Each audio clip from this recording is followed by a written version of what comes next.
After one of the closest finishes in RCI history and a week off for the World Tour one Friday ago, we are back for the GT Sprint Challenge here on RCI TV. Round number 2 from Barcelona in its 6th season. Hello, everybody. I'm Jesse Lee, joined by Ryan Mawson and Stewie behind the cameras. Well, we've had 2 weeks off to think about it. The fantastic finish from race 1 still echoing in the back of my mind between Alton Park and Joe McCauley. It could be the very same today. Hello, everybody, and welcome from Spain. Ryan Mawson, thank you for being with me in place of Les Stevenson this week. It's nice to have you back, buddy. Yeah, it's been a bit since I've been around, but I've been keeping my eye on what's going on, and yeah, what a race it was, but very, very close finish. I don't think Joe McCauley is quite done though, as we see that 123 taking the early lead, and I'm sure he'll want to sort of capitalize on that lead from this time after being stuck behind the 99. But there were some great battles, there were some great looks. It just in the end wasn't to be. It was a fantastic race 2 weeks ago. It feels like an age ago. Of course, the World Tour in between, so we did not have any Friday Champ a week ago. Let all the drivers rest up.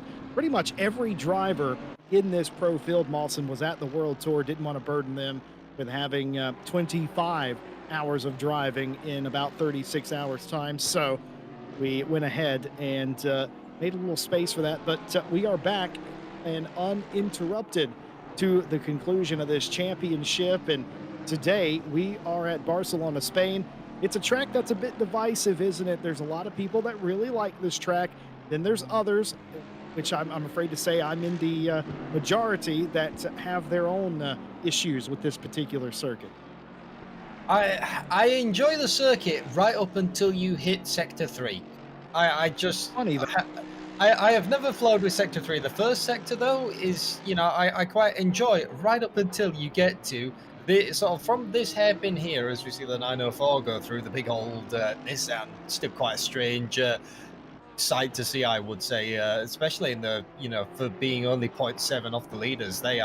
Ben Keys is managing to hustle like GTR, but it's just this section here, this final chicane. It feels so clunky in a GT3 car, even if you've got a car like the Porsche, which has a nice stabby front end, and you can cause you can make those direction changes on a dime. It just still feels too clunky. It almost feels like the MotoGP track. That would be a superior final sector, but if I say too much more, we might be opening a whole can of worms. In fact, I think the can has been opened and the worms are crawling away. Feel free to tell us in chat if you like this particular circuit. I have no problem with Barcelona in general. It's a fantastic circuit. My only real issue is the RACC chicane. That sort of breaks it up for me. Otherwise, I think it's pretty darn good and a fun track. But I'm like you. In a GT3 car and in most race cars, chicane just feels a little strange indeed. Of course, the chicane there in the name of safety after all. Alton Park was number 1 2 weeks ago in the season opener. Could they potentially do it again? They're going to have to go through a star-studded field. Joe McCauley is not pulling any punches here in practice, as that 123 Audi looks absolutely tuned up. A 42 555 on the clock. What do we think we're going to get to in the race? Excuse me, in qualifying, that is, Ryan Moss. I mean, if that's a 42.5 in free practice, I dare say Joe's maybe got a little bit more on the tank, depending on what the sort of conditions do if we hold out with not burning hot. Normally we see Barcelona, we have seen some searing temperatures here, which just cause the tires to completely fall off and the engines are a little bit strangled. But if we stay around this 30C, I dare say a low 2 set of 32 would be possible. I don't think you're going to get into the ones though. Well, we've got a lot of different manufacturers. You called the GTR earlier. The GTR could go like a stabbed rat here today. I'll have to see if that's the case. Qualifying under partly cloudy skies, 28 degrees C on the track, 22 ambient. Very nice day here in Catalunya, Spain. and it's brilliant at that as a huge land rush of cars out on their qualifying runs. 10 minutes to get it done. It's going to be one of those tracks where you have to watch the clock a little bit, maybe split the race, or excuse me, the qualifying session into two different parts.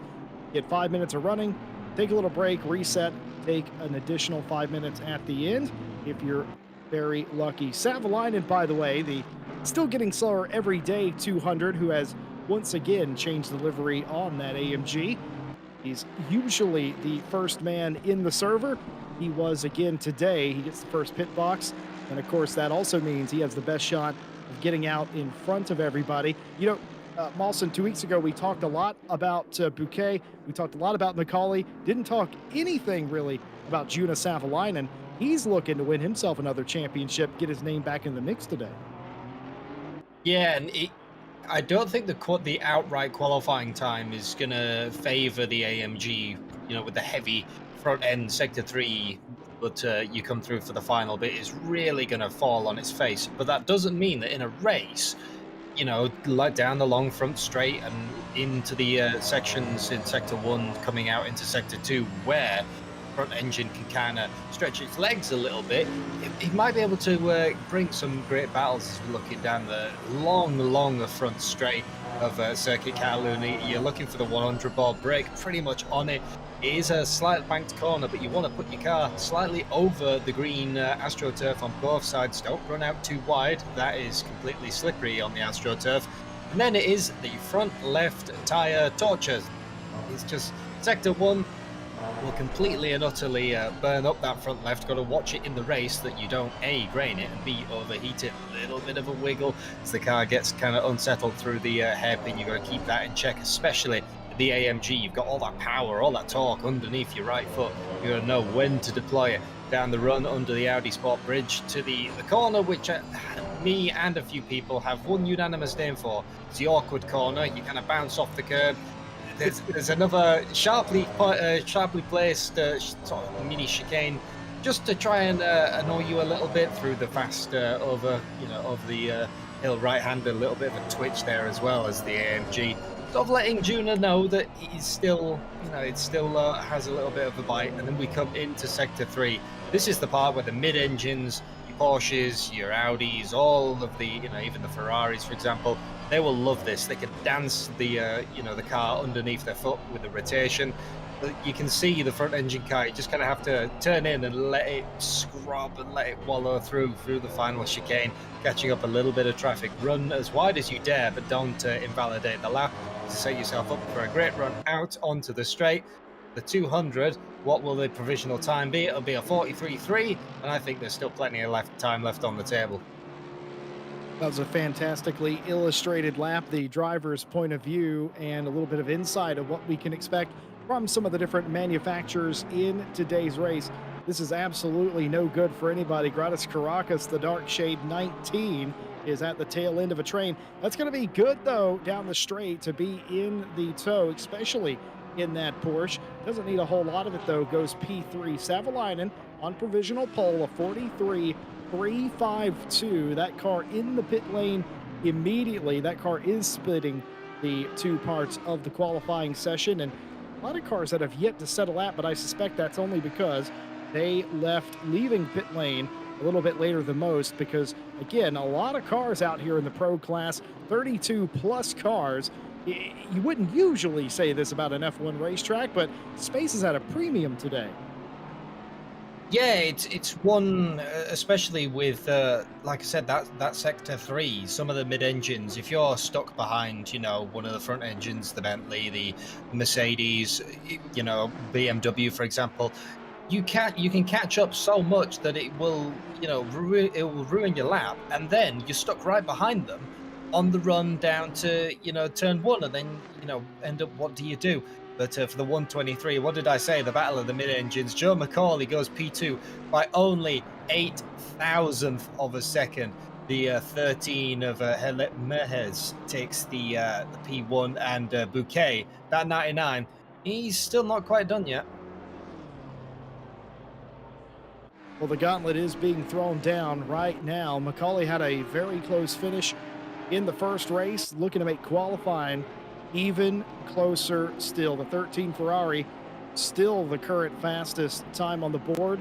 It's the 13, the 123, and the 99. Your top three, Savalainen, 4 tenths behind in fourth place. Gets bumped by Bouquet, who has a nice improvement. And, oh, excuse me, that was Hazma Bella Sane, who had the better improvement in the Triple Eight Ferrari now up inside the top three for the moment. Everything very tentative indeed. Ladkey in the 78 coming to the line. That'll be good enough for P6, a 43.365. As we see the Riser Esports Porsche take off down the way, once again kind of getting just a little bit of slipstream from that Honda. Might be just about what it needs. What has Joshua Allen got for the Team Ballers Esports car? One of the liveries that I really love as well, and it's great to see them back out there with the BMW. It's a very striking livery. It will be P5 for Joshua Allen, a good improvement.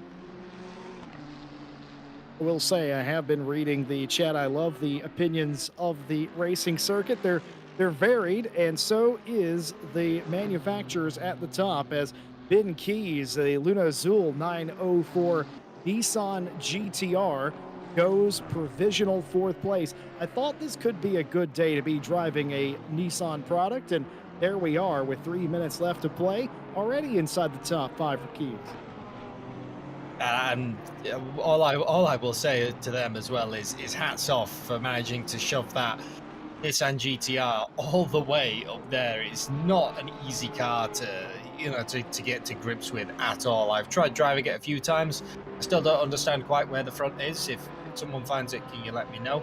And for the number 2, Barzaghi finally gets a decent time on the board rather than the banker lap, but it is only so far good for 18th.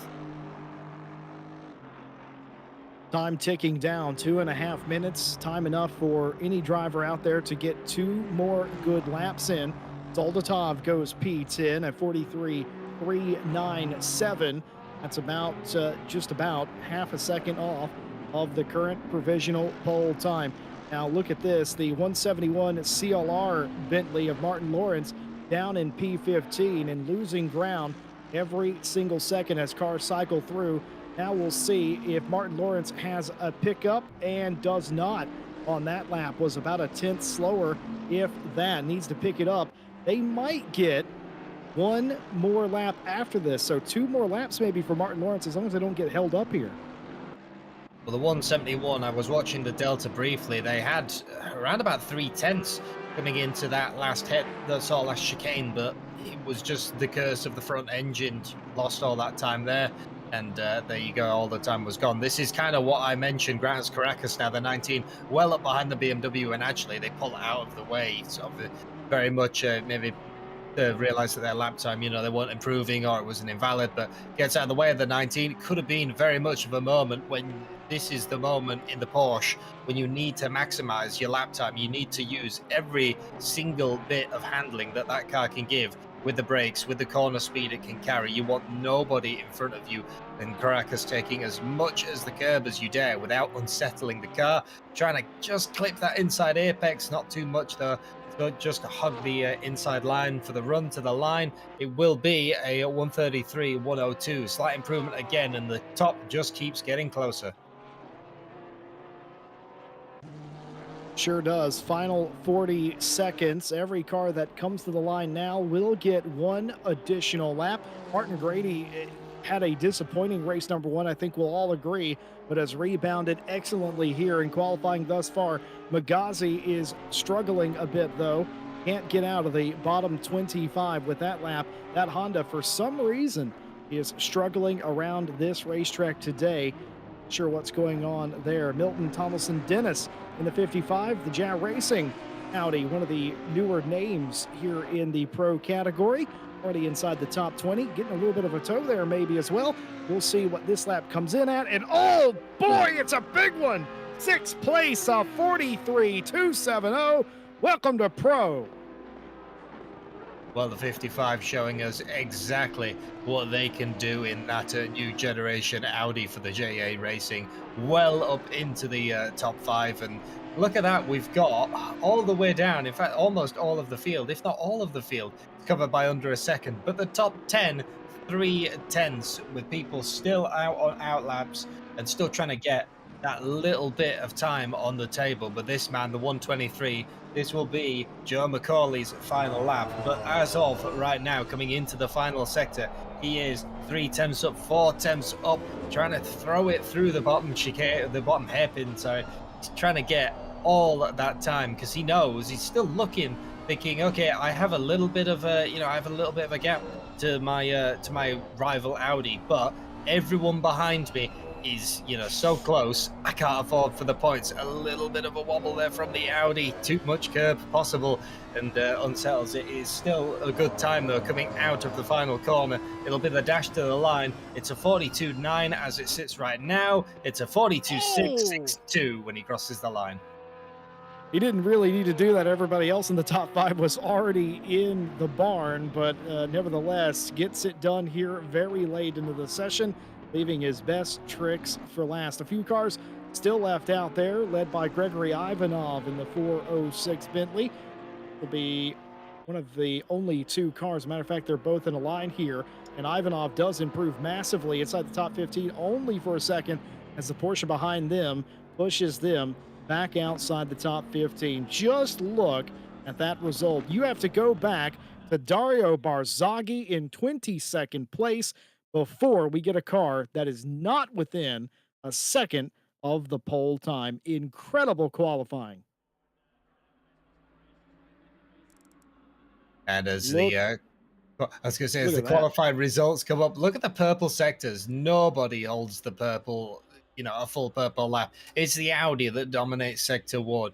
The Ferrari Evo, the 13 in sector two, only by, maybe a tenth, but tenth when the field is this close is massive. And third sector, what did I say? It's Grantas Caracas in that 19 Porsche, exactly where you need to use the Porsche, and he blitzes it by almost, if you look at Joe McCauley's time, almost 2 tenths of a second.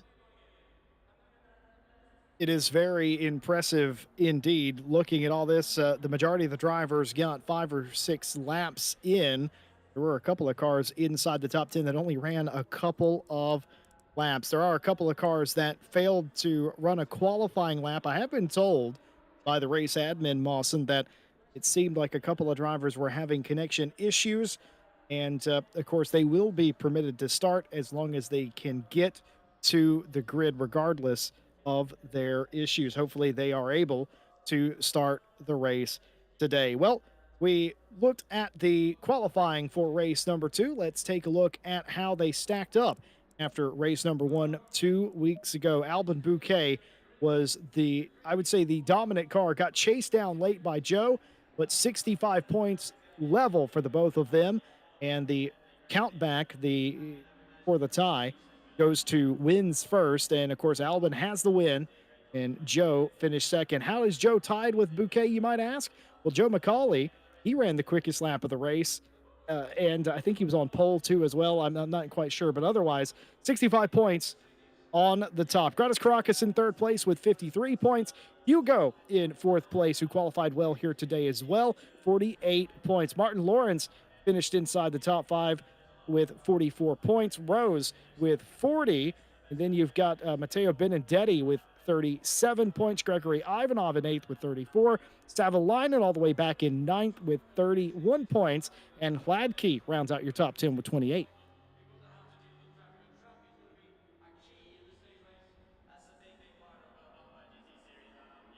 Konstantin Soldatov in 11th place, 25 points. Dario Barzaghi in 12th place, 23. Thomas Jack on 21. Daniele Ricciardi with 19 points. And Raphael rounding out the top 15 with 17 points. Ben Keys in that GTR with 15.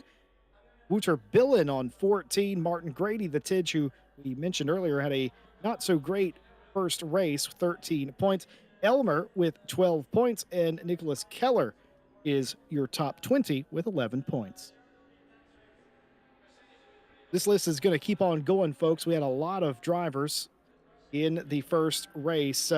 Anton with 10 points, Rudy Philmalter on 9, Rembaud with 8, Killian on 7, Joshua Allen on 6, Simon Mazzola with 5 points, Mark with 4, and the last driver to get points, 28th place, was DeLeo with 3. Felix Deepers, Villasan, and others did not either run enough of the race to get points, or maybe we don't give points for those positions. It seems to change every season, but otherwise, those at the bottom of the table, of course, have no points.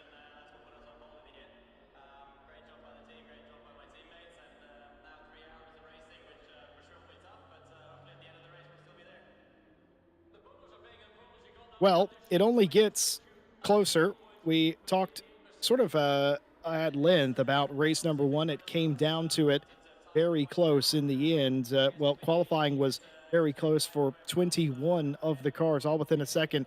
Is that a product of this particular racetrack, Ryan, or is this because of BOP? And what can we expect in the race?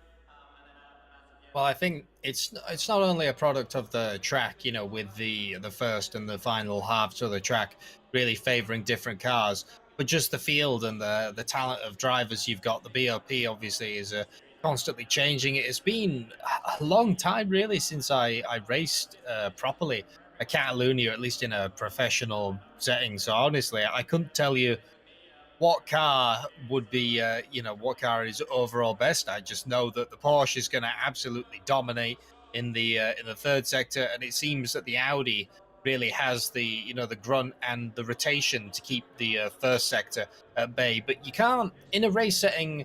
Cars change. You really can't start to count out cars, that have great straight line speed. I'm looking at that 904 just as we're passing it on the left. What can the Bentleys do? They can hold their tires often a lot better. The BMW M4, very easy car to drive, has great acceleration right up until you hit that fifth gear. And cars really start to change. The 200 Mercedes, for example, they're loaded up now, full fuel potentially. That car really starts to change its ways in a race setting. It's yeah, all the cars are so dynamic. All I know is that it's going to be one great race. I even seen a McLaren passing there, which they'll really need to use the downforce. But one thing, have you noticed, Jesse Lee? Just as the Honda passes on the right, look who is right at the back of the field. That is the 99, ladies and gentlemen. Yes, indeed. That is your championship leader, the 99 Audi of Albin Bouquet. At a disconnect, we briefly mentioned that the stewards and the race admin was monitoring an issue with a couple of cars having connection issues coming into this race. It's not widespread, but several cars have had issues. Albin Bouquet is one of those. Hugo Merles is also having an issue, unknown if they're starting at the rear or they got to keep their qualifying position. Either way, a couple of cars having those issues. Like I said, they are permitted to start regardless if they completed qualifying or if they disconnected after qualifying. As long as you make the grid, you are allowed to start the race. So where you start is very much dependent on how you disconnected. Hopefully they can stay connected for the entire race as we have a 30 plus car grid. It's a big grid. I think we could all agree for this racetrack. It's not known for its raceability, is it, Ryan? No, there is a lot of times where you get caught behind a driver, and that's kind of it. A lot of times you just kind of have to follow the leader and wait for them to make that minute mistake, just any point, clip a curb too hard, especially this corner that we've just come through on the formation lap. Clip that inside curb a little bit too hard, they run out wide, touch the gravel, that might compromise their run. You can go for a move into the hairpin. Even like the final sector, you are kind of safe because it's so narrow, it's so one line. It is very, very difficult to make a move into the final chicane, and if you make a mistake in the final chicane, well, you're so bunched up and there's nowhere really to go that a lot of times, the driver behind you just has to anchor on the brakes. You're actually then more scared about the driver who might be 2 cars back, 3 cars back, who's avoided that and had the great run onto the straight. It is a difficult racetrack, but it's, for the, I'm looking all the way back for the 99, it's going to be one where they're going to have to master the art of passing. It's not impossible. We saw the 123. They had issues, last week. Raced back through the field, and had to go for the lead. It's not impossible that the 99 could do that, but they are a long old way at the back. Well, based on Hugo Merrill's starting opposite pole position, he has got to keep his spot despite disconnecting, which is fairly common indeed. But it will be Joe McCauley, who came ever so close 2 weeks ago, that leads Green them light. off Go, round go. two of season 6 of the GT Sprint Challenge. We're glad you're with us, and we're here at Spain, and the green flag is out, and immediately a nice launch from McCauley and blocking going back in the top 5 as Hugo moves over to the middle line, but they may still be 3 wide by the time they get to turn 1, and everybody is chasing McCauley, who is already gone, but it's on for second place. A crash in the background in turn 2. Everyone's sort of fanning out. We had 2 wide, 3 wide. I think briefly it looked like people were trying to go 4 wide there before sort of coming to their senses and going back. Oh, only 2 wide for most of the corners. But yeah, really the battles are on. The people who need to move up are trying it. This man, Martin Grady, he's trying to move himself up. He's under attack though from the 223. That's the Ballers Esports car getting boxed in. The Nissan shoved to the outside line. It's going to be a drag race down to the corner. Jonas Savalainen on the attack of the 55 Audi. Everyone's going to bunch up. The Nissan's going to look up the inside. That's sort of concertinas, everyone behind. But Joe McCauley, he is trying to run away with this. He has seen that, he's seen the track ahead of him and pieced out what's going to happen to here. The Nora Rose, I think it is, has to take to the inside line. Nora Rose trying to make a move on the Ferrari might actually get themselves past, and that is exactly what's going to happen at this particular corner as they're still side by side. And the 55 of Tomlinson Dennis is actually going to be the first one to get around that specific Ferrari. I can tell you from the start, a couple of cars that got heavily involved and are trailing the field. Xavier Rimbaud in the 54, and also the 801 of Daniele Riccatelli were heavily involved as they try to navigate the RACC chicane for the first time. Oh, and it's calamity. Simon Mazzola there involved. Ibi Atta in the 55, and D. Leo also involved, getting the biggest part of that going out to the gravel. It seems that some cars did. There was a couple of moves. People started to spread out. I think something must have happened to them, and they've taken to the escape road. But obviously, the rejoin, there was already a car there, and that's kind of what happens. They've come out the worst of that. And Jonas Savalainen, they've now got to sort of attack in front of them. Hladky, that's the 78, the Risers car, got past coming into Sector 1. And now the Mercedes is all back over them. It needs to not let them get out of grasp before that Sector 3, where we know the Porsche will get away. And looking in towards the back of the field, 24th, this is still heavily contested. Wouterbillen on the inside, looking up the inside of Magazi. You've got Martin Lawrence there, who's also just sat waiting to capitalize on any of that, but they can't really slow down at all because Soldatov in the 911 is also thinking about it as we all bunch up into the sort of awkward chicane. I just want to point out something that I noticed, and we brought it to you. Albin Bouquet in the 99 Audi, they started 32nd in this race. They're inside the top 20 in a single lap. Let's take a look at this from the start. 3 and 4 wide going down through turn 1. There's Martin Lawrence spinning off to the inside. There's the 801 Porsche getting heavily damaged. I can tell you, Riccatelli's car was very slow coming back to the pit lane. That car had major damage, and there's no wonder why. Yeah, so that's, I believe it's another camera angle a little bit further back in the pack. We might actually see what happened. Bit of bumping and barging. You can see the sort of just the tail end, it happened towards the front, and I think a lot of the people behind at that angle of the field were just kind of caught in it. They came round, all the cars parted, then there was people sat sideways in front of the track on them. Just one more time, just going back through the field, it's one of those things. It's watch a new car every time, and it's not better every loop, but it's watch a new car every time. It definitely is. Frustrating, I think, for a lot of those drivers that got involved with that. Wasn't frustrating at all for Albin Bouquet, who has already made up just about halfway through the field. That's remarkable progress in a single lap or a lap and a half. Meanwhile, you're going to see this all-day battles everywhere. There's the 316 of Grant Willimon. That Ferrari has been off in turn 4. and I believe that car has been returned to the pit lane. Yeah, so it's not going particularly well for the 316 Audi, and we've seen a couple of the cars already come down pit lane that I think were, heavily involved in that accident. The 801, the 54, the 116, and the 96 have all already come in to serve their pits. Luckily, they got it where we already had the pit window open. They could continue racing and try to recover their race. But what they've now got to be looking at is that if you look on the track map, the 123 has come screaming around the last corner. You're going to soon start being blue flagged by the leaders, and that really can put the brakes on your recovery drive.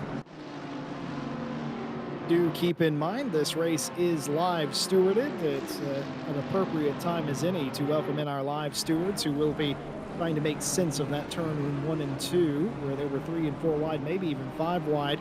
Several cars got involved in heavy action. Ben Keys, we ride on board his GTR as he's trying to get around Savalainen. Juna not interested in that proposition, goes all the way to the right to keep him behind into turn 1. That will be the style. Before this race is done, somebody, of course, will try to go even lower than that to wedge themselves in, but not on this occasion as Ben Keys plays it very nice and tidy in the 904. This GTR, this could be a car to watch today. It certainly looks racy here in the opening few laps. Has the Tidge all up behind him, though. That yellow Bentley you see in the rear view mirror, that's an actual mirror. As far as I know, that is an actual camera. Not sure how it works. Just going to go with witchcraft. Well, it is a bit of an old gen car, as we've got. I believe that's one of the Ferraris in front. It is. It's the 888 Ferrari. What has happened to Bahasa here, following the BMW of Rose through the chicane under the GT bridge? And is it a bit too much curb? No, the back end snaps on them. No, it definitely was curb and grass related, though, Mawson, when he got there. The Ferrari, one of the issues I always have with the Ferrari is it's wider than you think it is, and you try to run out the corners, and sometimes you get yourself into trouble. That's exactly what happened to Belisson there, I'm afraid. Hugo Merrill's in the 13 has not given up pursuit. Remember when Joe McCauley was way quicker in qualifying? Well, it hasn't amounted to anything here in the race, still within drafting distance. And oh, by the way, Radis Karakis wants to come play in 3rd place as well. Yeah, the Porsche just kind of hanging on to the slipstream as there's a bit of contact. The 904 finally got alongside, went for the move, sort of had the speed overlap. You get stuck on the outside, and there you go. That is kind of what happened. Bit of body contact, shoved off the road, and Martin Grady in the 18 sort of sits there and thinks, yeah, I will take that, lads. I thought briefly as well that we're going to get involved with Hladky, because that Porsche just looked so slow in a straight line compared to the likes of that GTR and the monstrous AMG that were bearing down on it. But I think Juna was more preoccupied with what was in his left side mirror. But yeah, the on the grass thing, you could see it for people who, for example, don't drive the Bentley. That is always, I could tell if a driver isn't in tune with a Bentley, because it is the only car in the GT3 field anyway that's right-hand drive. So you see people come to drive it, and you see them putting the left side completely on the grass. Well, I will agree with you. It is hard to drive the car from the wrong side. It's the right side, therefore it is right, Jesse Lee. We're going to have we'll have an internal debate about that. You have bought a right hooker vehicle, Jesse Lee, so you can learn to live with it. Listen, just because I like it doesn't mean it's right. Savalainen continuing to, well, now has a little bit of breathing room, actually, and looks in front of them. Hladky in front, and again, this is the battle for the lead. That's Joe McCauley, your pole sitter, right out in front. That Audi looks to be struggling a little bit for grip. That is not the case with Team VMS. With Hugo here, the 13 Ferrari is absolutely on it. I think there's a couple of Prancing Horse fans in Spain. Probably so, and they looked up the inside there. The Ferrari looked like they have, like you said, just a little bit more grip left in the tyres. They had so much more corner speed. The door was briefly left open, but actually decided against it. But look at what they can close up in the corners, that mid-corner speed. That says to me that, yeah, the tires on that Ferrari must be doing a lot better than the Audi. Something is either up with the 123, or because it is the new generation Audi. I'm wondering if that car in a race trim is not just, not as sharp as its old generation, scary, snappy at you counterpart. There's another thing at play here I think we should discuss as well, Ryan, is this is sort of similar to what happened a couple of weeks ago in round number one, where McCauley just didn't seem to quite have the speed. I wonder if he's working on a fuel number or a tire strategy or something in the 123 FFS Racing Audi, and nobody else in this train is. If Hugo and Gratis are not working a fuel strategy and they're just going for it, that could also be this. And if that is the case, every lap that Joe keeps the two of them behind him, well, that's just another win for him. Yeah, very much so. Like you said, and it might all come down to pit stops every time that they pass under that timing line, and the Ferrari is still behind them. It's all time on the track that it will be ahead for the FFS Racing Audi. It'll be interesting to see as the race plays out. Definitely going to keep watching. We see once again 13 really electing to take that tighter line, whereas Joe kind of lets the car wash out almost on purpose, to not sort of harm the tires, to put as less force into that front left to stop it scrubbing. And like I said, maybe it's a bit of a strategy call. It could also be the car. Oh, as Hladky has had a big off here. I can only imagine he's had some help. This was the right around the battle for P10. Oh, Martin Grady and Hladky has huge contact. The C's part, more keys in the GTR. And that is unfortunately put. Looks like Grady has recovered decently, but for Hladky, he lost about 12 positions there. Well, that was you saw the Porsche, be touched, be unsettled, and just how quickly that car can snap on you. In a blink of an eye, you went from a slight slide left to hard right facing the wall. And I did think that something like that, a move was going to be made. As speaking of a move is going to be made, the 555 launches their way down the inside. That's antifreeze in the Aston Martin, the M2 competition car. It might have put him too far out though, very much not so. The 555 parks it on the apex, and for the 888 is blocked in. But yeah, I did think that eventually, that Porsche was going to come under fire from the Mercedes. It was only a matter of time. They picked the inside. Mercedes went around the outside, and then you see that unfortunate contact with Grady. So it's another incident for the stewards to look. And just as we're seeing in the bottom of the camera there, look at what happens to Porsches in a straight line. Climbs you just can't do anything here. The 329 didn't even defend it because they know that it just put them offline.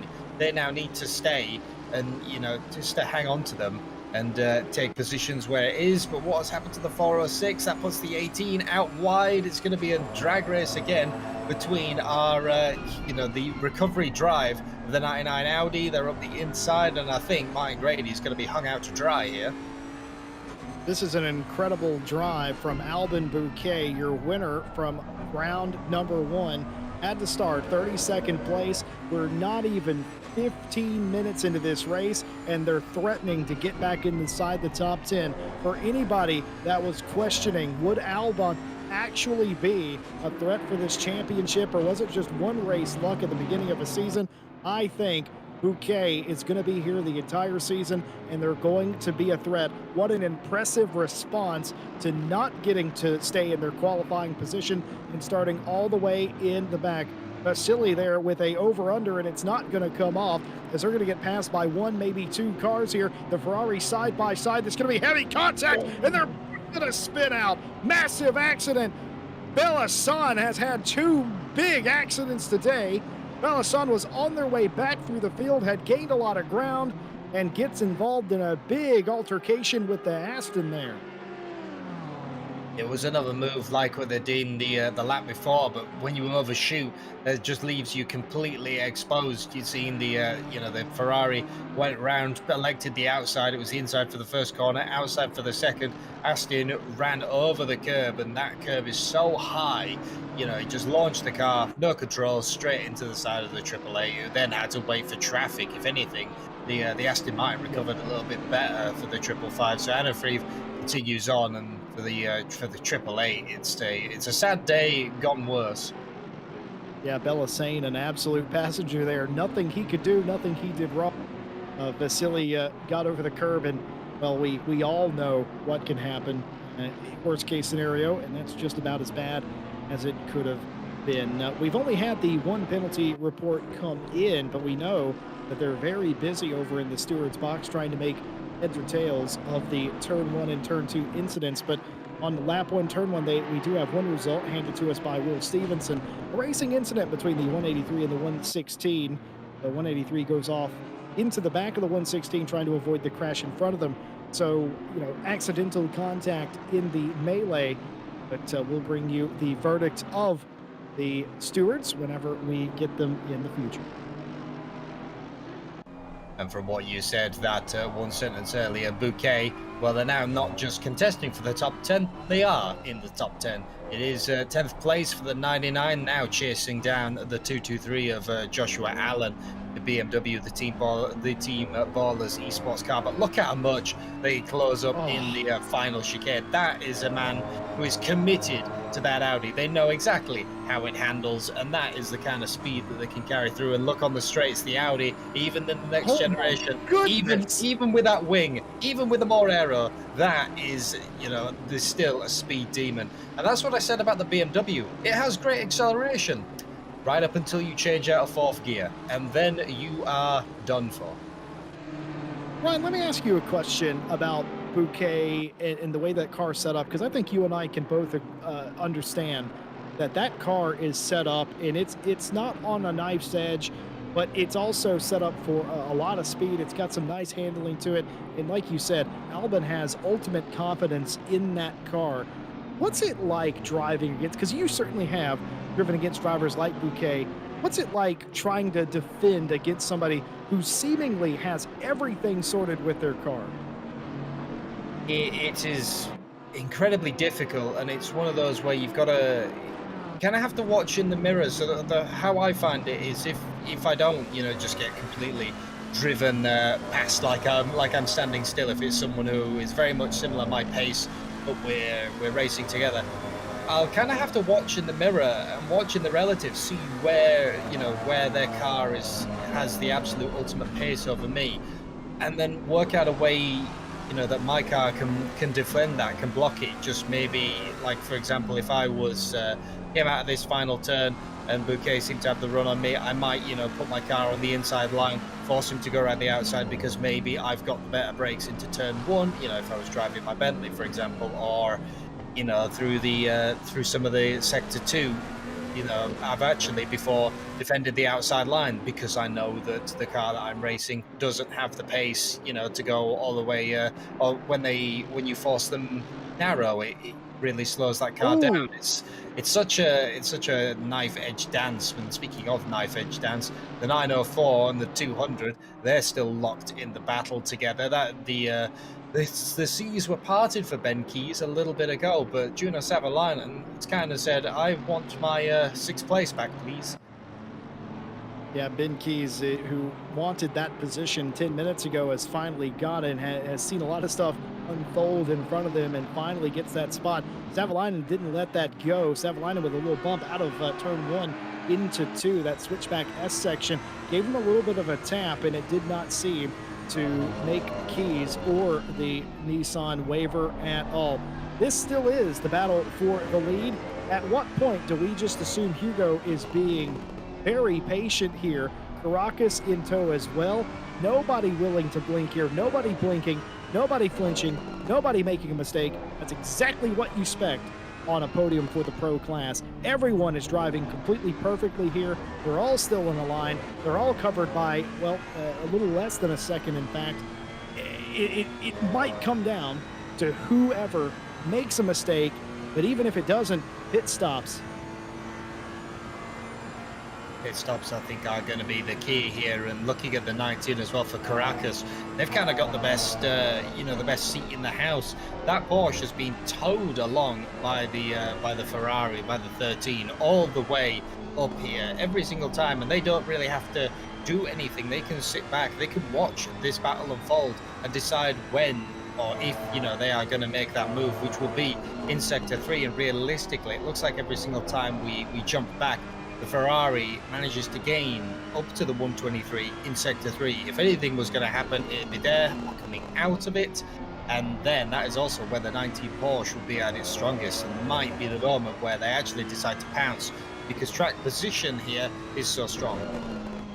Well, Merrill's knows the other thing too. How many passes have we seen that were done completely cleanly today? I can count at least 12 different passes we've seen, but only one of them, to my notes, was actually clean so far. And Merrill's knows that Hugo's not going to make a mistake, bomb it down into turn 1, or try an ill-advised move. If he doesn't feel that it's on, he's not going to attempt to make it. See, he looks to the inside right there and realizes it's not on, doesn't press anything into Sabadell, which is the very next corner. What does Vasily Anafriev had happen to them here? Oh, a nice overtake coming down the hill. Yeah, managed to get the run on the Porsche, even with the, obviously they'd had a compromised exit, and there you go, another place gained from the 555 there on sort of a little recovery drive after that earlier accident as well with the 888 Ferrari. And speaking of Ferraris, they're gaining is the 13, but every single time they're too far back. They're not going to go for any ridiculous move. You see the traffic coming out of the pits. They'll all these three drivers will breathe a sigh of relief, because that means that there is no driver in front of them. And every single time, I still think it's hard to judge looking at the car. It could just be that the 123 setup, they want to run a little bit wide out of turn 1. But I'm still wondering if Joe McCauley is doing that intentionally to unload that front left a little bit, because if you've raced here, for any sort of long period of time, how much that front left just completely shreds itself, and then you actually lose a lot more pace than you think. Joe McCauley, you may have heard of him, the esports pro driver, driving for FFS Racing. He's in SRO. We might see him tomorrow, in fact, Mawson, you and me, so we'll keep an eye on that. But for right now, trying to win race number 2 of RCI's GT Sprint Challenge here on Friday. Wherever you are in the world, we're happy to have you in. We hope that you're enjoying the race thus far. We certainly are up here in the booth. Of course, invite you to like, subscribe, hit the bell for more GT racing action. And on top of that, a big thank you to all of our partners that make this race and every race possible. We'll hear more about those lovely folks after the checkered flag this evening. But for right now, it is a 3-horse race up front. And Ryan, I just got to say, we have this debate all the time. Who do you want to be? Do you want to be the leader? Do you want to be second or third? I want to be third. And Caracas has the experience. I have witnessed Caracas win a race from third place before in a scenario just like this. Playing it very calm is the 19 Porsche. I still think that, overall, that is probably the best place to be is third with the 19 Porsche, just because you can judge the situation so much better. As much as Merles knows that he doesn't have to press the issue, Caracas knows that as of right now, they also don't have to press the issue. They are so far ahead, at least 5.9 seconds from the 55. They could just run this race, let the traffic sort of settle out, let everything go, and I think it'll either come down to pit stops, or if they come out in some miracle in this 1-2-3 formation, Caracas knows that towards the end, the 13's going to make it. And just as we said that, the 123, you saw the car shimmy. They had a bit of a shake. That was the micro mistake that I said that someone needed to make. I called it at that corner, and there you go. For the 13 Ferrari, they have got back the position, and there you go. I think now the tables have turned. What can Joe McCauley do to get back past the Ferrari? But coming into that long straight, well, the Ferrari's no slouch in a straight line. Absolutely not. Hugo Merrill's now your leader. Team VMS leading here in Spain. What an excellent job. We theorized what could make the pass a reality. Was it going to be a mistake? Was it going to be pit strategy? No pit strategy needed for Hugo. The 13 Ferrari leads in a brilliant job. Joe McCauley will be shaking his head at that. Yeah, but Joe's also got to get his head back down and continue because, as well, as much as that pass, has happened, he's still got to think of the big picture racing. You got to keep ahead, keep well with the throttle planted because one, you don't want to lose any time to the 19 of Caracas, but also Bouquet. They're still siving their way through the field. You know, the championship sort of rival. They are now in eighth place, 2.8 seconds off the back of Savalainen, which is not exactly going to be an easy car to freight train up to and then pass. But they are still gaining ground. They are still gaining points. So Joe needs to, give everything that he can to get all the points he can. Well, the stewards have been busy and they have rendered verdict in several of the early incidences. These are all in lap one, turn one and two, that first S section of the racetrack. First of all, a racing incident between the 54, the 801, and the 100. They're all trying to avoid a crash in front of them, so deemed a racing incident. A drive-through penalty for car 329 for squeezing the 555 too much and bouncing them off and taking out the 171 in the process. Position not returned. Additional note, driver should be more careful on lap one. Drive-through penalty for car 406 for taking out car 801 going into turn two, and a warning for car 801 for failure to apply brakes as a result of a prior accident. I know they're still working on others, Ryan. And I think they'll be working on others for a good chunk of this race because all that is just that turn one kerfuffle. That is not including anything else that we've seen on screen. So penalties coming through, stewing team sort of kicking into overdrive. And speaking of someone who's kicked into overdrive, that 13, we can now, I think pretty much categorically say that they were holding back or they were being held back by the 123 because they are gone. That Ferrari 1.6 seconds up the road in about 2 laps. I wonder if this is setup strategy. This has a feeling of race one to me for McCauley. McCauley's job was to keep them behind as much as possible, and they likely still would be behind had it not been for that, what did you refer to it as, a micro mistake. That's all it's going to take here in the pro class. That's all it did take. But yeah, Hugo Merrill's is gone. The purple lap, Speed Juice fastest lap of the race award now, and pulling the field nearly 2 seconds in front. As what does Caracas do now? He doesn't have first right in front of him. Certainly Gratis has to find a way to get around McCauley as well, because I still feel like McCauley is the slower of the three, and Gratis has to get a move on here. Well, Gratis would have also been hoping that he could have somehow, maybe hoping for a bigger mistake or that pit strategy. Ideally, for this Porsche, the absolute, dream would have been to follow the Ferrari through to get the slipstream, but the 19 has finally blinked. They've decided that I've had enough of this. They're going to come into the pit lane. Does the What do you think of that? It's an interesting strategy.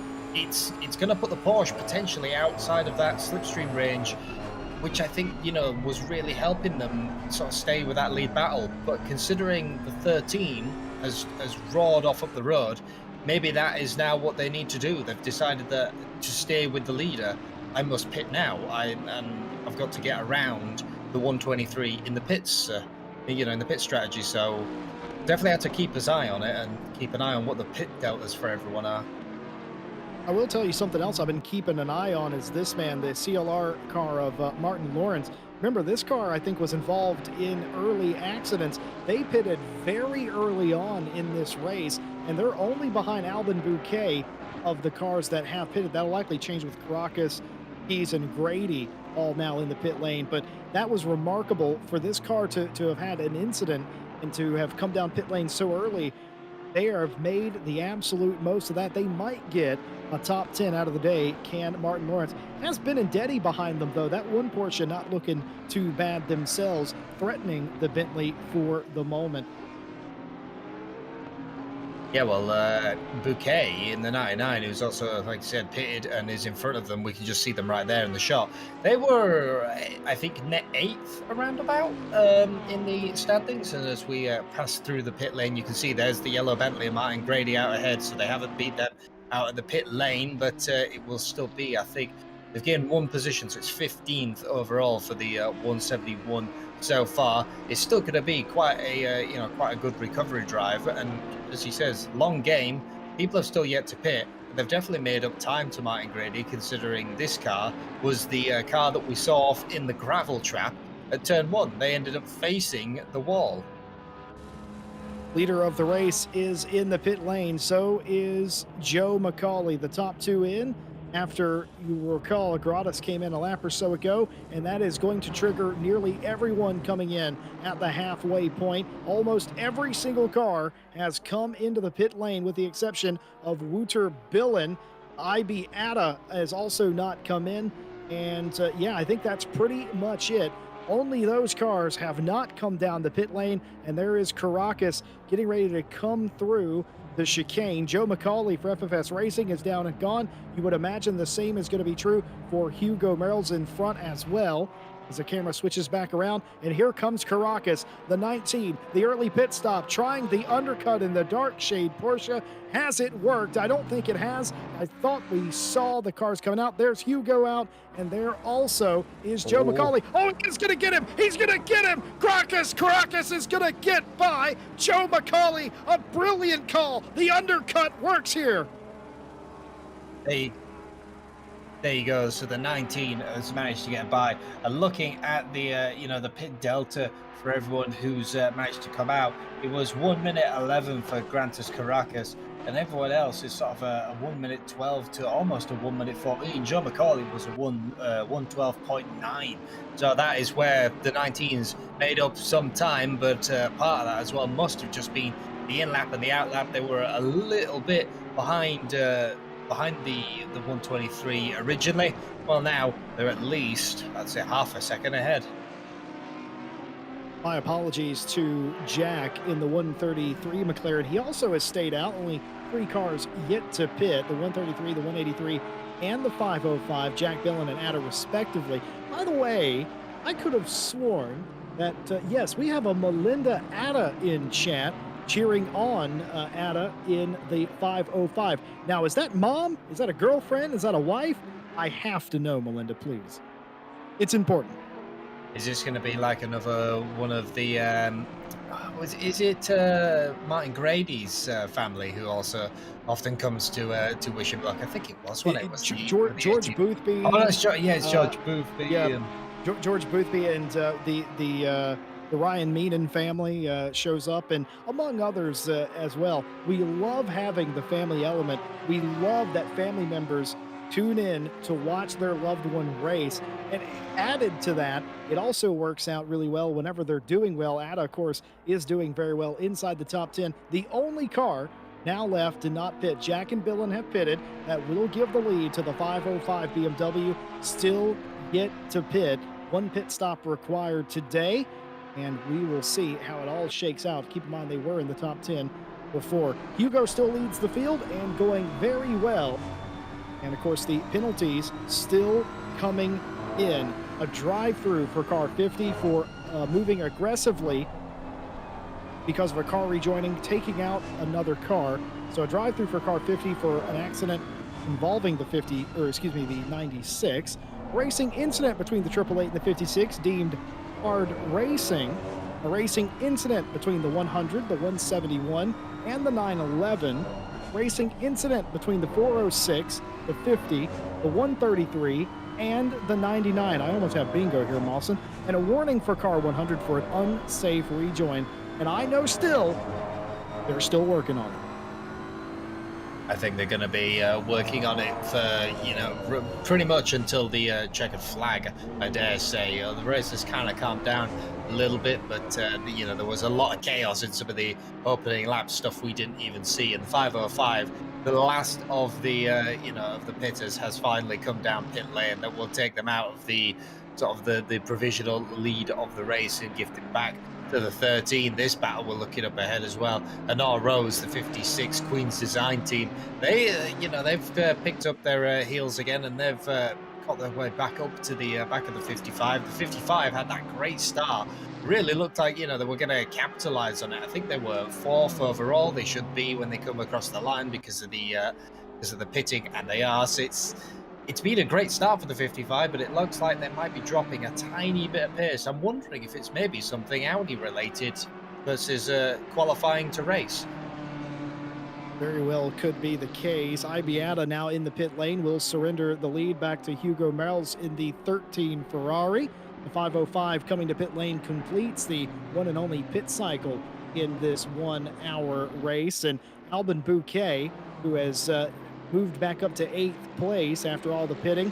Well, that car is 8th place, but also they have the Speed Juice fastest lap of the race. They took that away from the leader of the race, Hugo, a lap ago. That car's flying. Could it be a top 5 day for them in the end? After starting dead last, we'll have to find out. Gregory Ivanov, though, is looking on the back of Killian in the 276. Oh, a little bit of a twitch right there. Saves it. No harm, no foul. That is definitely a moment when you start pushing the Bentley. You put the throttle down, and it has this. Anyone who's driven the Bentley may know what I'm on about. There is a weird moment where you put the throttle down, you feel the car respond. There is a delay as the turbos finally spool up, and then it will kick you. And usually you've got to be on call to catch that, and that's I think what we might have seen, the slight wiggle, and also running that close to the Mercedes in front, the 276. You're going to get aero wash. The front of the Bentley is already a little bit washy, and I don't think being that close is going to help, as we see the 406 desperately trying to fight the car back on the racetrack using all of the available space just before the gravel trap. Sure is close stuff. I love having that firsthand experience from you, Ryan, as well, with the Bentley of what it's doing. And it looked a bit nervous dancing around. It's nice to have the confirmation of why that is exactly happening. Ladies and gentlemen, this is your leader, Hugo Merles, made the pass before the pit stop and executed a fantastic stop. And that has got them a 2.3 second gap. Radis Caracas did get around Macaulay by virtue of the undercut of the pit stop. The 19 Porsche is in second place. Joe Macaulay hasn't gone anywhere, right on the back of the 19. I am going to be very curious to see what Macaulay's car looks like from now to the end of this race. He was very strong in race number 1. I wonder if he's trying to do that same strategy here this week. It almost ended up in a win for him in race 1. Instead, lost by exactly 0.2 of a second. You can imagine how close those two cars were coming to the line. Will we get a finish like that today? I would love to see it. Gregory Ivanov still trying to figure out Killian in the 276 here. Very racy between them, but no move being made as of yet. Yeah, you just trying to sort of throw the Bentley in, knowing that the Mercedes doesn't really have the same amount of brakes that you do on the Bentley, so they're trying to maximize that, because in a straight line you're not really going to be able to beat. There's that twitch again. But there you go. Look at how close they got to the back, and that's the other point, is sometimes coming off the brakes. There's that twitch. You've got throttle down. You feel the car sort of slide out from under you, and it does it coming off the brakes as well. Depending how long or how hard you trail brake the car, it can give you a little bit of a twitch, a low slung chicane. And you kind of see there with the from the driver's perspective, you see the revs kind of bouncing around. That's the traction control just fighting that engine, trying to keep it in line. Look at how much you have to fight the wheel. And some people might think this is, dramatic, or you driving the Bentley hard as you see the bit of the counter steer. No, this is just how you drive the Bentley. And this is kind of how I look driving it. You end up with the weight transfer, the traction control, and the turbos spooling away, and that's just kind of normal. I was going to ask you, how hard is Ivanov based on your experience? How hard was he driving that Bentley? But apparently just as hard as he needs to. I think as we flick on board to the 171, this man, he'll make the Bentley look smooth, but Martin Lawrence, sometimes as we call him Race Car Jesus, he can make anything look smooth, considering this man is quite a fan of the BMW M6. And you saw me drive that car in Night Owl. It was scary. It was terrifying. And Martin just drives it like it's a lovely Sunday drive. I don't know how he does it. He can take any car and just make it work. And Oh! speaking of cars that are completely sideways, 56 in all rows takes it completely sideways, looking out the driver's window. She was digging. She was trying to get everything she could off of that corner. No driver in RCI history has dominated a championship as much as Honora Rose. The Queen's design driver dominated 2 complete seasons of the Diamond Drive Cup. I'm talking pole position, fastest lap, and the win in every race for 2 consecutive seasons. It was amazing watching somebody dominate as thoroughly as Honora did. Of course, now joining us for the Friday champ, mixing it up inside the top 10, trying to get even closer to a podium here today. This is the conundrum for Joe McCauley, the FFS Racing 123. What do? Not quite close enough to Caracas off the corners to get a move done. Might we see one before the end of the race? And also, Mawson, another thing I was thinking of, how frustrated do you think Joe's going to be if he does finish second 2 races in a row in this championship? Well, I mean, you've got to flip. You got to think of the positives, Jesse. We'll flip it around and we'll tell Joe what he is. He is incredibly consistent. The consistency would be 100% because he's finished the same place, same time. I'm thinking the best one that I ever had for that was the Asia Masters with Mikael Sundstrom, who finished 7th for the entire season. Literally 7th every single round. And what we said to Mikael was, "Don't worry, Mikael. You just have the consistency nailed in the GTR. The speed we can work on. Consistency, great." I couldn't agree more. We got a couple of extra penalties that have come out, one of which to Savalainen, but first and foremost, racing incident between the 134 and the 133, racing incident involving the 888, racing incident involving the 78 and the 200, 5-second penalty for car 200 for forcing the 904 off track, position not returned, and a racing incident between the 200 and the 78. I think the 200 and the 78 aren't going to be on speaking terms by the end of this.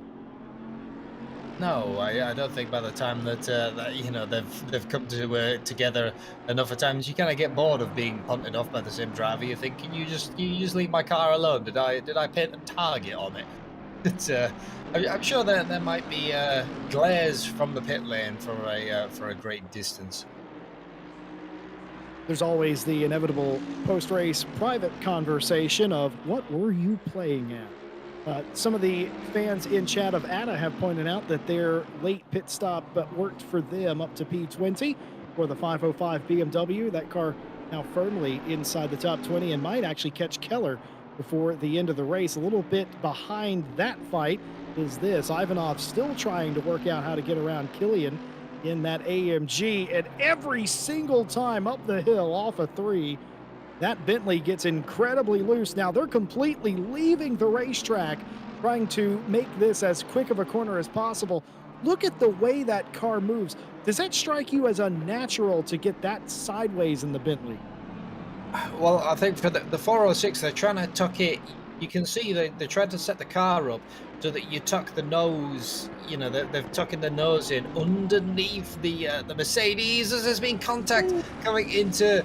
There you go. So the 276 has spun around and they have managed to get back going and they've given the position back. But as I was saying, as we go for a quick race replay from the Helicam 276, you can see come in, try to. Oh, was that contact? Yeah, they tried to hit the brakes even later, than the Mercedes because they know that's all they've got. Just results in contact, but they're trying to tuck the nose in underneath the Mercedes. But the problem is the front end of the Bentley, you can make it very bitey depending on your setup. You can make it incredibly bitey, but that doesn't mean that the rear end will follow you. And that's kind of what you're seeing is the driver fighting the rear end. They know where they want the car to go. They can position the nose there, but the tail end of the car, that doesn't want to play. Well, we talk about Joe McCauley all race. He qualified on pole in an amazing qualifying lap. He hasn't had quite the pace in the race. Hugo Merrill's got around them before the pit stop, and Caracas got by them during the pit stop. But now McCauley's car has come back to life. Joe has to make this pass in soon. There's only 16 minutes left in this race. He's got to get by Grantis and maybe hope. He's got about a 5-second gap to Hugo in front. He's got to absolutely shake a leg and get a move on here. Well, he's got to keep with the Porsche as close as possible through the final chicane. Does a good job of it. You got to not let the Porsches run away, even with the great acceleration. You can see now a hard down onto the inside line defensive, weaving around the straight because the Porsche knows it's a sitting duck here. What can they do? Here comes the Audi acceleration completely to the bottom of the racetrack. No space left, says no thank you. I'm going to take the inside line. Joe McCauley's on the outside, has the later brakes. It will turn into the inside. The Porsche is still there. They touch. There is light contact. The Porsche will be back on the inside for the longest corner of the track. Joe McCauley still trying to hang it around the outside. That Audi is screaming for mercy. The left side tyres must be tortured. But there you go, the Porsche back in front, and now Joe has to do it all over again. Looking around the inside, but at the last moment, instead of contact, decides to throw the car off. You see the little sort of wiggle, the slight correction, and there you go. It's back to exactly what we was one lap ago. McCauley trying to go quicker around turn 4 than the tires would allow. A couple more penalties, and I'm pretty sure this has caught them completely up here. Is a final few penalties. There was a racing incident between the 329 and the 406, a racing incident between the 888 and the 555, and a drive-through penalty for car 18 for taking out the 78, position not returned. That on lap 7 in turn number 3. So drive through for car 18, and I'm told the stewards are all caught up now. Well, there you go. We finally now, only 14 minutes to go. I was actually overestimating it a little bit. I thought we might have gone a little bit longer, but no, we're all caught up on the incident, so that's good. 406 of Ivanov still trying to work their way around the Ballers Esports Mercedes up ahead to the 276, but they've now, in all this fighting and all this, has got company now, but the Mercedes has made a little bit of a mistake, runs wide. It's going to be too wide. There's contact there. Moving over as the 406 is, very much shoves the 276 off the track. It's going to be a bit of a look then. Another mistake from the 406 puts them back alongside. It's the outside for this corner. They might be able to get the better run because they didn't have to go so tight. What will it be coming down into the hairpin? The flash of the lights is obviously of a driver who is he's going for it, and he's going for it. Has decided that no, thank you, matey boy. I will take that position back. 406 is almost turned. Absolutely incredible stuff. Ivanov's going to hang on to it. One of the Porsches in the background, that's DeLeo, is going to go for a little bit of a slide as well. Was that Kurbanov behind them with contact? I don't know, but they're all coming through there very closely. Let's take a look at this again. Close stuff. Bumper cars here. DeLeo into the back of the 276 of Killian, and contact from behind of the Bentley as they all accordioned right there on that particular section of the track. That was close, but realistically, it all sort of almost worked out. That could have been a lot worse, even though it wasn't that pretty to begin with. No, and I think that was, the 276 had, like I said, finally said they didn't really appreciate the move before, went for it, and it all kind of it resulted in a massive kerfuffle. That could have been very much 2-3 cars spun out, a little bit of contact, a little bit of damage on both of those GT3 cars, but they all continue in the places that they once were. Thomas Jack as well, the 133, has been reeling in Barzaghi in the number 2 for quite a while now. It's McLaren on Porsche. Now, what can the McLaren really do coming into Sector 3? It's a car that I would expect to be quite as good as well in Sector 3, like the Porsche, with the downforce, mid-engine, can have a little bit of rotation under it, depending on what you do. But it's going to be a car that's a little bit more difficult to overtake in a straight line, just because you can't, like an Audi, you can't just blast past them. You don't really have that speed. You've got to keep yourself in the tow range, as we see the Porsche at number 2. Makes a slight mistake, it might compromise their exit a tiny little bit, and then it's the long straight. They're going to tuck well into that slipstream. Will the Porsche defend it? I don't even think they can. Martin Grady is in to serve that drive-through penalty. Of course, you get 3 laps to do so. That will be erased, and Thomas Jack has gotten around the Porsche into turn 1, and that was probably one of the cleanest moves we've seen all day. That's not really saying a whole lot, but even still, excellent move to make that pass. Joe McCauley had the pass done on Grontis Caracas, but it didn't stick. Caracas got back through, and McCauley's going to try it again, looking down to the inside.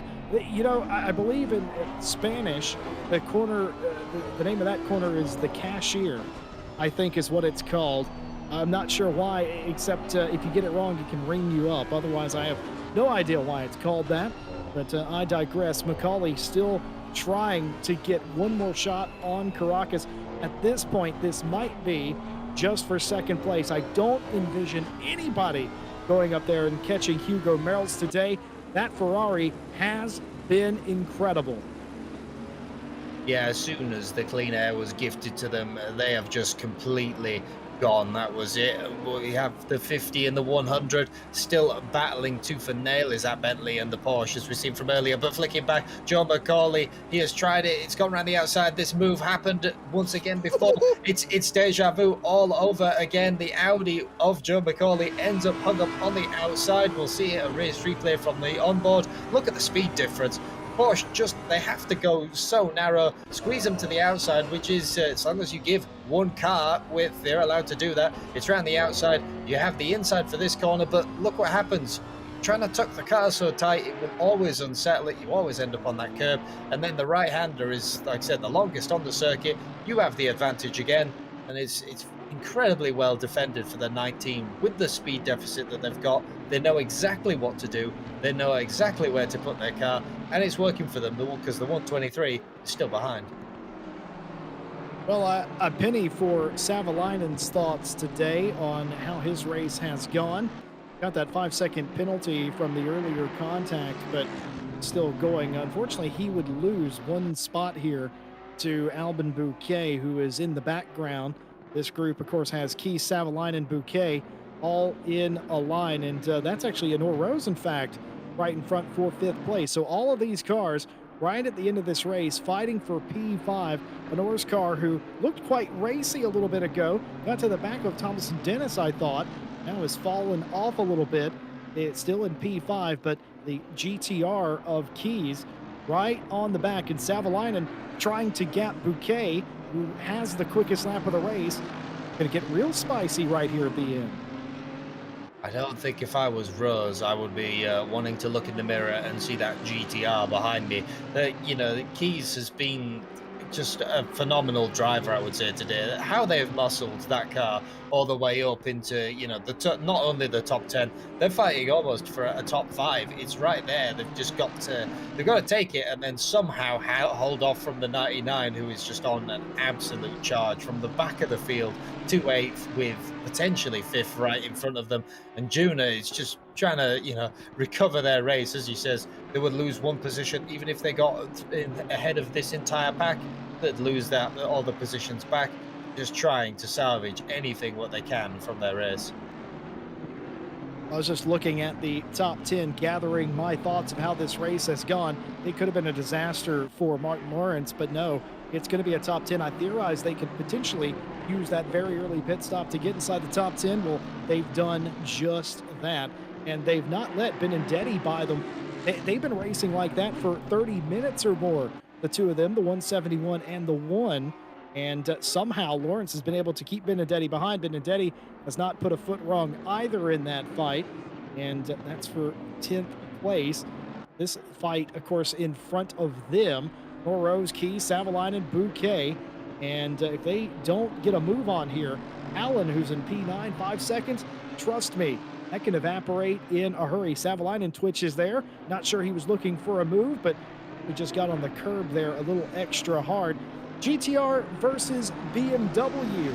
Can't say you get to say that very often. Can't say that you get to say Nissan GTR in any kind of top split racing very often anymore. I mean, do you have to make a special reservation with Nissan to get parts for these? what is going on, for that team, for the 904. It's certainly interesting to see one. And flicking back to the front, speaking of more sort of current generation cars, the 123 Audi, Joe McCauley, they've made it stick around the long way. They're going to be on the outside again. They've got to hang out because they had the inside, but no, the nose was completely chopped off by the 19. Said, no, you are not having it. They're still trying to set themselves up for the switchback. Porsche has the great drive off the corners, will not allow it, but ooh, the jike to the inside. The 123 now, you know that Joe has kind of thrown everything out the window. It's now or never, really. 5 minutes and 50 seconds left on the clock. They know they have to get this position back, and it is game on for the 123. This is brilliant racing for P2. There's a lot of respect here. There's a couple of times, according to my scorecard, Joe McCauley could have went full send it into the corner and instead did not. And Caracas is probably very thankful of that as well. And they're still racing each other incredibly hard. Joe wants to finish as high as he possibly can. Joe knows if he can finish second, no matter what, he's guaranteed the championship lead. I think he's guaranteed the championship lead if he finishes third, but in his head, his best marker was second. He doesn't want to finish any lower than that, and he can see Caracas in front of him. He wants to race him for this spot, but he wants to do it cleanly. That's what Joe is attempting to do.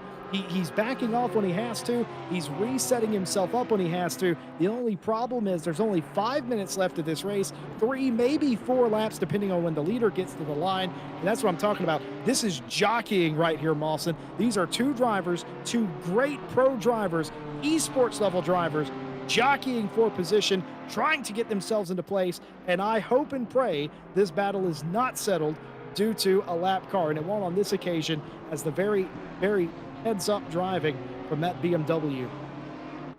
Yeah, I seen it in the mirrors, and I think if I looked in the mirrors and saw these two, sort of screaming towards me with two tenths of a second, even less, 1/10 of a second between them for second and third, I would do the same. I would be, nope, I'm gonna go over here. In fact, I'll go completely in the gravel. You chaps have a good day. I'm just gonna continue my race. But I think it's gonna be that right to the end. You said, how close was was round one? 2/10 of a second. I think we might see a little bit of a closer finish even today, and this battle as well. I think these guys are going to finish incredibly close. I know Rose still managed to hold off that GTR. They're looking this way, that way, but that big, heavy GTR really is just a straight line monster. Juna Savalainen as well still in the background there. You can't discount them. The 99 looks like they're just kind of playing it safe at the moment. They know that they have to continue to make positions through, but they don't want to do anything brash at the minute of just kind of being sitting back and letting all the action happen in front of them. And I think for the GER, the best bet they're going to have, they need to get this chicane to an absolute T, which is hard when you're following a BMW. And look at how close even Juna Savalainen wants to be as well. I love the Queen's Design car. It has a lot of opportunities for sponsorship, of course.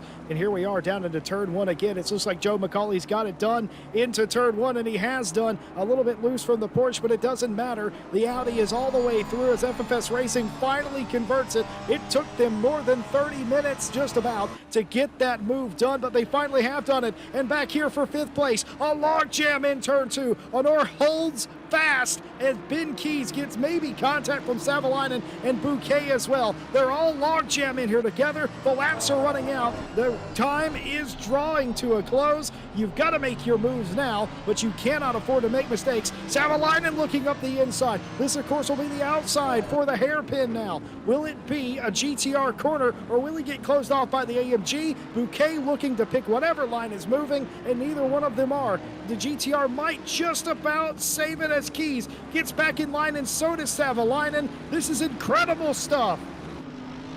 Bouquet is like literally millimeters away from the 200, even maybe a slight tap there. They're just trying to pick any line, that moves around and just being confirmed. There was just a little bit of a love tap there between the 99 and the 200. It was picked up. That allows the GTR to go through, but the 99 says, no, you've had your chance. You've had enough time to try past the GTR. It is now my time. I need to get more points. I need to get in front, even though they would have necessarily, lost it with that 5 seconds.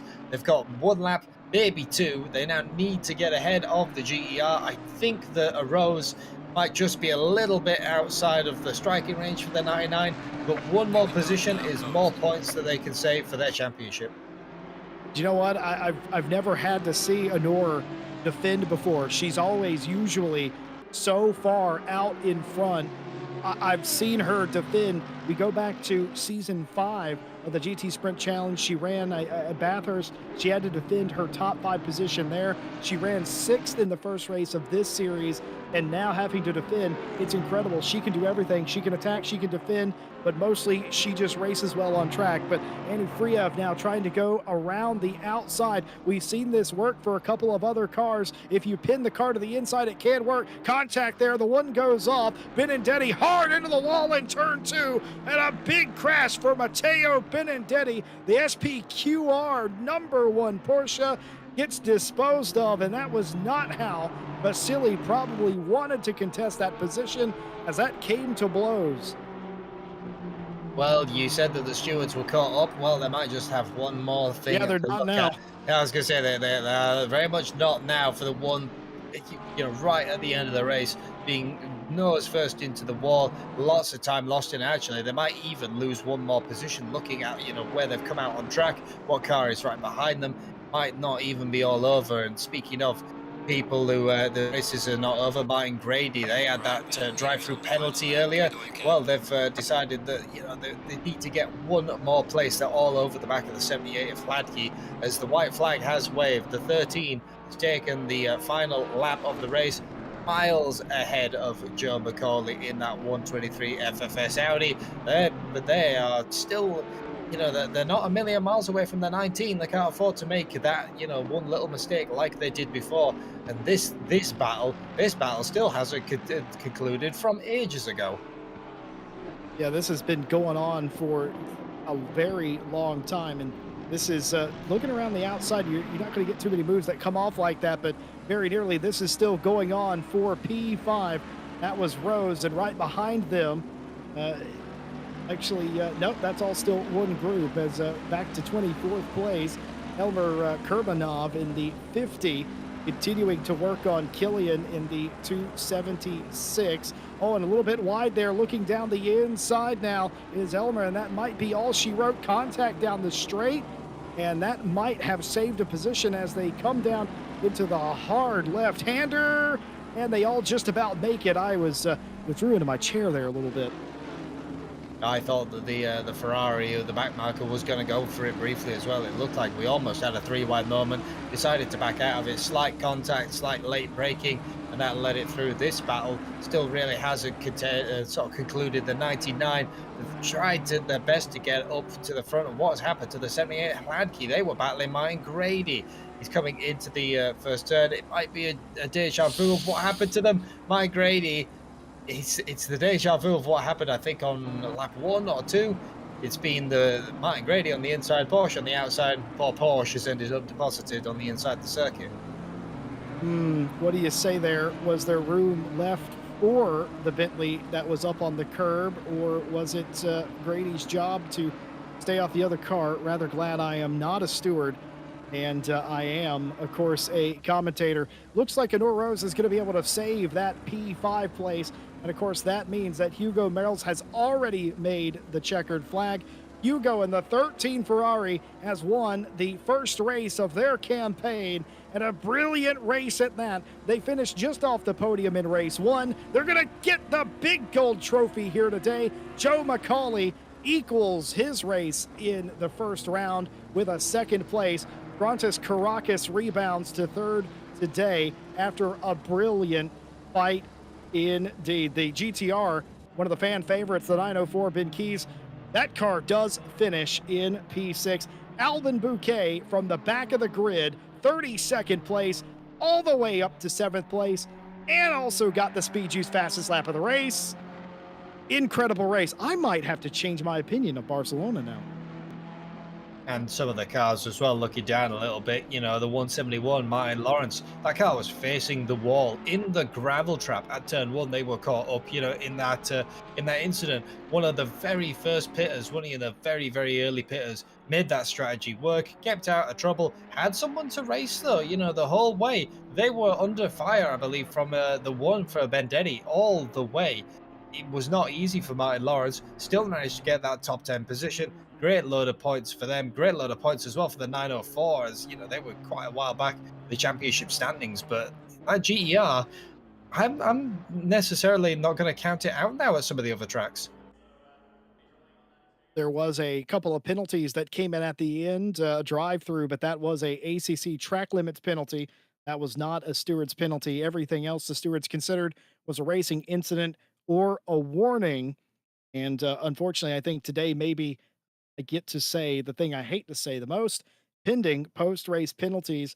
That was your finishing order today. Incredible race. It is a difficult place to race at. I think the volume of contact speaks to that quite heavily as well. But more than that, excellent racing in the top three positions. I don't think either one of us had any idea how that was going to end. Well, no, because it could have very much been that every single time Joe McCauley went for that, went for that move, it could have been every single time that it was defended. He could have gone around the outside, and it would have just been, you know, that's all she wrote.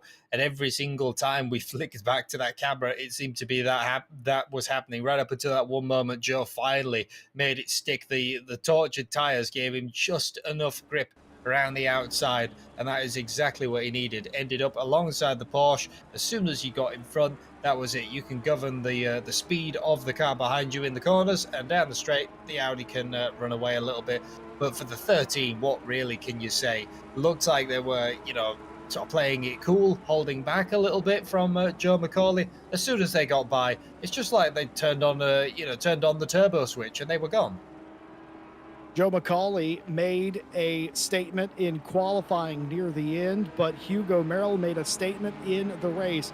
The only driver to outright pass them on the racetrack today, and it was an incredible run by all of those. I think the other statement you take away from this is Joe McCauley is going to do the smart thing. He's going to race smart all season. He'll take second place. He's going to be your championship leader exiting today. That much I'm sure of. And on top of all of that, of course, you cannot look past Albin Bouquet. He won race one. He had a tough uphill battle all day, never gave up, finished inside the top 10 and had the fastest lap. So realistically, he might have finished seventh, but he might have got just as good as sixth place in points because of that. How much will that be impacted at the end of this championship? We'll have to get there to find out. Ryan Mawson, crazy racing here today at a track that was all over the place today. I think the big takeaway was the contact, but can anybody challenge the top couple in this championship, do you think? Well, like I said, the big takeaway was, yeah, the how much Robin was racing, but also how much some of the strategies really, you know, worked for some of the drivers with that pit strategies.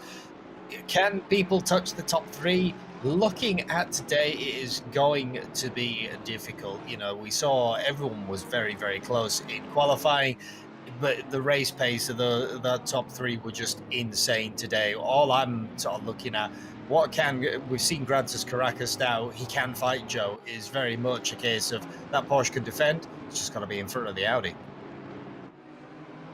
Well, we like to give you an interview for a little bit of closure. We don't have the winner of the race, but we do have the top five driver. We got Honora Rose, who finished inside the top five. Honora, you just defended your life today.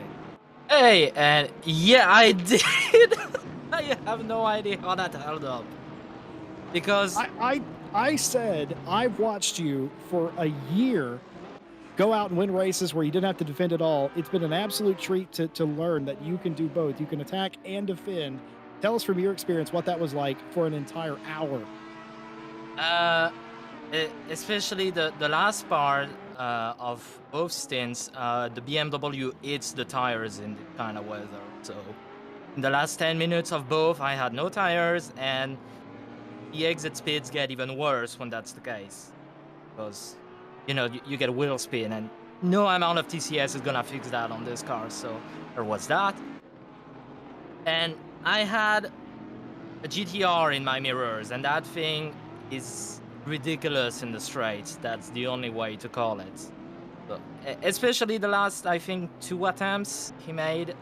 Yeah, I thought I was done because it was a lot closer on exiting the last corner than the the attempts before. So yeah, I still don't know how I held up with P5. Look, I'm just going to mention it in order. You finished sixth in race one. You're fifth now. By the end of the season, we're going to be talking to you holding the winner's trophy, I think. Yeah, that'd be nice, wouldn't it? Oh, let's hope that's P4 next time, or maybe even better. Who knows? Absolutely. Well, quickly, how does the car feel? How confident are you going forward in this season? Uh, honestly, not very. I'm tired of this car already. I hate it. It's just you turn, the rear goes. No, the front goes. Where you point, but the rear it doesn't. It just gets dragged along the way. It's like it's completely disconnected. Uh, especially today, I really felt that through turn 3, and the last sector, especially the last corner. Even if that happened a few times with the Audi in front, even if I get a somewhat good exit, because a really good exit isn't really possible in this car, I feel, on this track. Uh, the guy in front just went. I couldn't catch up on the straight at all. Yeah. Well, it was an absolute. It's always a pleasure to watch you race. It was a pleasure in this case as well for a completely different reason. Congratulations, a brilliant and well earned top five in Oros. Thank you. And see you next week. We will indeed. Well, next week is going to be brilliant as well. Of course, we go to a new track, and well, it's not a new track, is it? It's new to us anyway. Alton Park. Ryan Mawson, thoughts on going to Alton Park? Alton Park, and pack some spare suspension dampers and prepare to have your teeth shaken out. It's going to be that kind of race. If you thought it was fenders to fenders today, you're going to see more of that. We'll be back live with you next Friday for the continuation of the GT Sprint Challenge. I think I'll be joined by John Dalton for that race. And of course, the signups for the Monday Championship are still open for a couple more days. The British Masters Championship, British racing tracks, British cars, that sort of thing. A couple more days left to sign up for that. And the newly announced Thursday Championship, it's touring cars and GT4s, mixed class racing. You got a few weeks to sign up for that, but that will be going on Thursdays in the coming future. Signups available. We'll be back with you, of course, this coming Friday. Night Owl starts up this weekend as well. Ryan Mawson, myself, will be there with Ted in tow to bring you the brand new Night Owl season. I have been told it's a little bit different this particular season. I cannot wait to get going. We've had a lot of quality signups in that series as well. A lot of drivers spilling over from other championships, staying up late on a Saturday night, mixing it up. That we wouldn't want you to miss that. And if you don't want to miss any of that, like, subscribe, hit the bell, do all the things, and we will see you then. Of course, a big thank you to our partners that make this race and every race possible. Thank you to Race Department, racedepartment.com, your source of sim racing news and information, AK Informatica for providing our server solutions, Driver61. You can get 25% off your driver coaching by going to driver61.com and using our discount code, the link in the description. Driver coaching can make you a better racing driver. Feel free to use our affiliate link when making purchases of sim racing hardware at fanatec.com. Using our affiliate link doesn't cost you anything, and it may help us with things like server costs when you make a purchase using our link. Simracing.gp. If you're tired of the pub racing scene or just can't get enough racing, join simracing.gp, join a community, get going today. Simracing.gp. And Ryan Mawson, Thank you for joining me in this race in the place of Mr. Les Stevenson, who is away on vacation. It's been lovely to have you. Yeah, thank you. What a race that it has been. I'm glad that we didn't miss it. Barcelona, it's just one of those tracks, like you said, you have to get your elbows out. It's the top split of the Friday Championship. Everyone showed exactly what they can do. But yeah, after the night out, I'm joining Les on the vacation. I have to leave you with a little bit of the racing, but I'm sure wherever I am, I can tune in with some YouTube. Well, it's been an absolute pleasure, folks. It was a day at the races. There was a lot of contact, and in the end, a fantastic and deserving winner as well. The season will continue in 1 week's time from Alton Park. A brilliant race and a brilliant trip to UK. How will the season progress? We won't know until we get there. Until next time, have a good night. We'll see you in England.